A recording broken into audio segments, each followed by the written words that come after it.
15 tahun yang lalu banyak travel dari Eropa itu overland ya, overland ke Toba dan lain sebagainya. Makanya daerah situ hidup. Sekarang udah nggak ada lagi.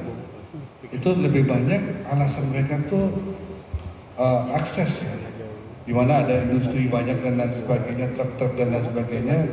Jadi keamanan juga mereka agak kurang ini ya. Alasan pertama pariwisata itu yang itu kan adalah keamanan, setelah itu baru kenyamanan kan. Gitu. Jadi keamanan itu ternyata saya nggak paham. Mungkin mereka pernah mungkin diperas dan lain sebagainya. Hal-hal seperti itulah yang harus di daerah hal-hal itu harus dihilangkan. Gitu. Jadi ini tugas pemerintah ke depannya. Saya melihat di kementerian masih top down Pak. Kalau bisa kita ini kalau inisiatif kita di GIPI nggak dibayar, industri kita nggak digaji, nggak dikasih budget loh sama pemprov, cuma dikasih tempat aja sama staff. Sisanya kita ini, tapi kita karena ini kepentingan kita bersama di GIPI Bali, jadi kita mau nggak mau harus memperjuangkan punya kita, karena kita ini lumbung kita bersama. Saya harapkan kedepannya di daerah lain ya untung saja Bank Indonesia ini terutama sangat kreatif dan aktif Pak, yang di Bali membimbing kita, menjaga kita, ngasih kita data dan lain sebagainya, sampai kita bisa memberikan data-data yang pas lah untuk recovery Bali ini seperti apa sebenarnya, apa yang harus kita lakukan dan lain sebagainya gitu. Nah untuk daerah di luar Bali di samping 3A itu juga keamanannya mungkin yang perlu kita harus jaga ya, dan juga mungkin harus ada sesuatu goodwill dan political will dari pemerintah juga nih menurut saya. Jadi jangan top down lagi seperti yang sekarang ini, benar-benar harus dari bawah. Jadi dibuatkan GIPI-nya setiap daerah harus dihidupkan gitu. Jadi harus dihidupkan semua, jadi benar-benar sangat sangat efektif, karena Anda sebagai pekerja pariwisata, dinas pariwisata itu nggak akan paham dunia pariwisata itu seperti apa. Kita private sangat ngerti, kita sangat agile, kita ngerti memasarkan suatu tempat, mana yang kira-kira di market, mana-mana yang nggak laku, kita paham, kita tahu kok.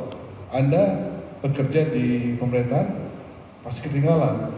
Gitu. Mungkin sedikit privatisasi lah untuk pariwisata di luar daerah itu kalau memang tidak ada inisiatif dari pemerintahnya. Mungkin itu yang saya sampaikan.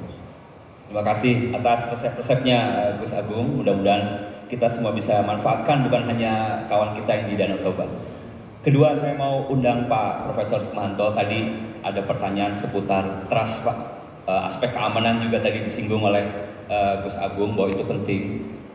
Mungkin social capital gitu ya. Bagaimana masyarakat ini bisa menyediakan suasana yang saling percaya, dan itu menambah kredibilitas setelah kita sukses menjadi presidensi G20.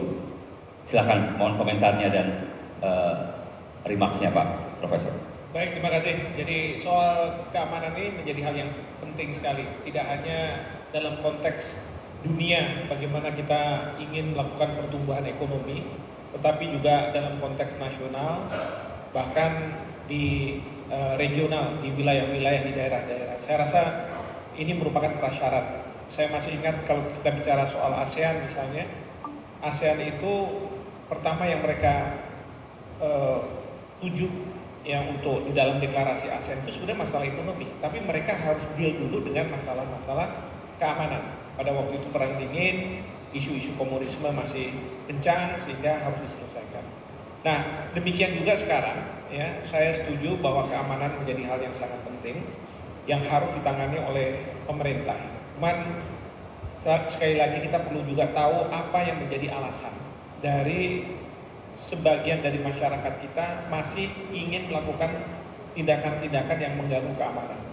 Tadi diceritakan di Bandung, saya coba lihat apa yang terjadi di Bandung. Itu yang bersangkutan melakukan bom bunuh diri di kepolisian.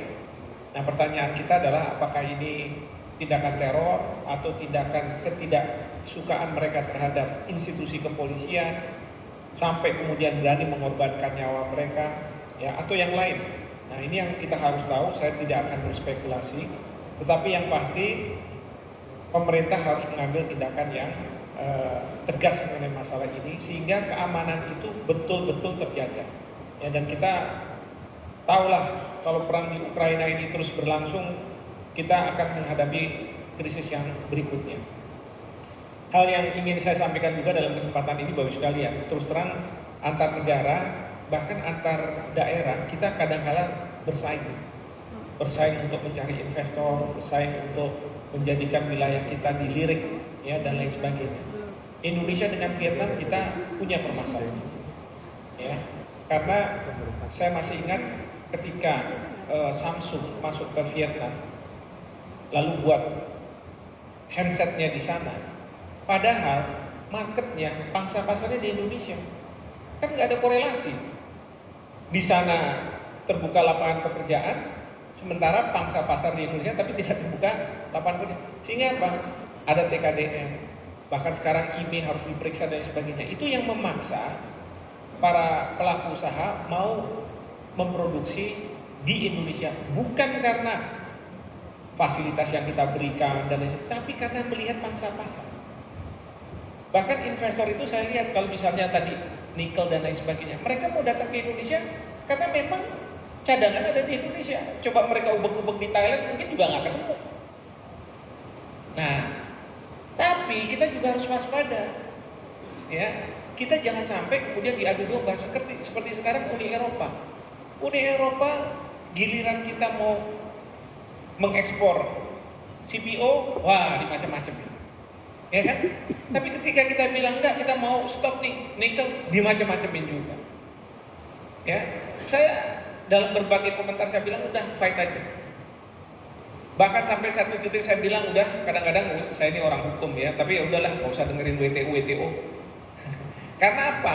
Amerika Serikat sama Cina aja perang tarif, mereka nggak nyelesain di dispute settlement body-nya WTO. Nah sekarang kita disuruh-suruh, apa saya bilang kayak begini ini? Ya kan? Saya masih mengatakan bahwa walaupun saya mengajar hukum internasional itu masih kayak hukum rimba. Siapa yang masyarakat internasional, siapa yang kuat dia yang menang. Ya kalau misalnya kita nggak kuat, nggak bisa kita. Nah, yang berikutnya adalah dalam konteks persaingan kita, bagusnya memang kita harus cari apa keunikan dari daerah yang kita punya. Seperti saya nih, Universitas Jenderal Ahmad Yani. Saya masuk ke Universitas Jenderal Ahmad Yani, orang pada bilang karena saya dari UI, oh ini mau meng-UI-kan Universitas Jenderal Ahmad Yani. Sampai kapan saya bilang berhasil jadi UI-nya Universitas Jenderal Ahmad Yani? Nggak akan bisa. Tapi saya lihat, ini kan punya angkatan darat. Saya kepingin ada mahasiswa saya ikut LDKK, latihan dasar kepemimpinan, kedisiplinan kepemimpinan, buat kayak begitu ini. Saya ingin kalau bisa kayak Taruna Nusantara, tapi di tingkat universitas. Akhirnya jadi Bapak sekalian, banyak orang yang mau masuk ke Universitas Jenderal Ahmad Yani. Ya. Artinya apa? Kalau kita bisa mencari pembeda, keunikan kita di tempat Bapak Ibu sekalian, misalnya di Sumatera Utara, ya cari sesuatu yang unik, itulah yang kita cari.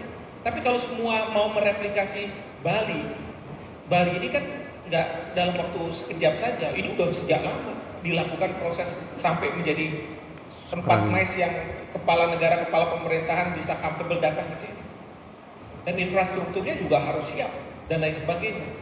Jadi Bapak Ibu sekalian, ya kita harus bisa mencari apa sih keunikan kita, pembeda kita, sehingga kita bisa diminati oleh banyak pihak. Itu menurut saya menjadi hal yang sangat penting.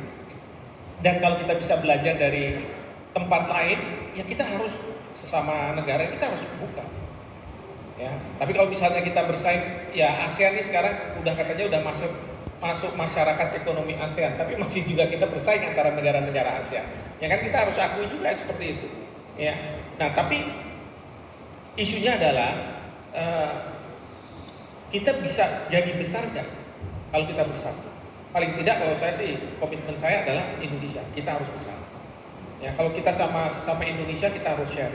Tapi kalau sama yang negara lain kita lihat dulu keuntungan kita apa. Kita harus berpikir seperti itu. Tapi kalau misalnya antar daerah kita harus bisa sharing.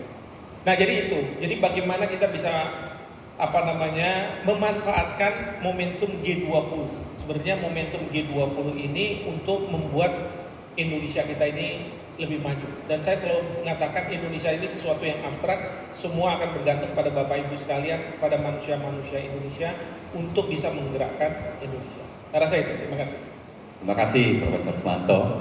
Terakhir Mas Fitra, ini ada beberapa pertanyaan terkait perekonomian. Ada bagaimana sustainability, inklusivitas itu dilaksanakan, terutama bagaimana mengukurnya. Kemudian tadi ada dari Ibu dari Bangka Belitung, ada persaingan dengan Thailand, Vietnam, dan sebagainya. Bagaimana posisi Indonesia dan juga bagaimana tadi ada dampak tentang hilirisasi dan dalam jangka pendek negatif, tapi dalam jangka panjang mudah-mudahan bisa positif. Silakan Mas Fitra. Ya baik, terima kasih. Yang pertama soal Danau Toba ya. Danau Toba ini sebenarnya bersama dengan Labuan Bajo, Bali dan yang lain-lain, Borobudur, ada 10 destinasi wisata ya, yang mana itu merupakan bagian yang tidak terpisahkan. Tadi Prof. Fik sudah menyampaikan bagaimana Bali menjadi seperti sekarang ini adalah melalui sebuah proses yang panjang. Bahkan orang yang zaman-zaman sebelumnya itu lebih mengenal Bali dibanding Indonesia. Karena apa? Itu kan kesuksesan bagaimana Bali itu bisa mencuat sendirian. Yang mana itu melalui proses tadi. Nah, harapannya dengan membangun 10 destinasi wisata ini adalah daerah-daerah lain juga bisa belajar dari Bali. Bukan hanya kemudian leapfrogging, bahkan quantum leap ya, bisa cepat gitu ya. Karena apa? Ada spillover effect tadi yang saya harapkan. Kalau untuk Danau Toba saya nggak terlalu ini lah, nggak terlalu worry.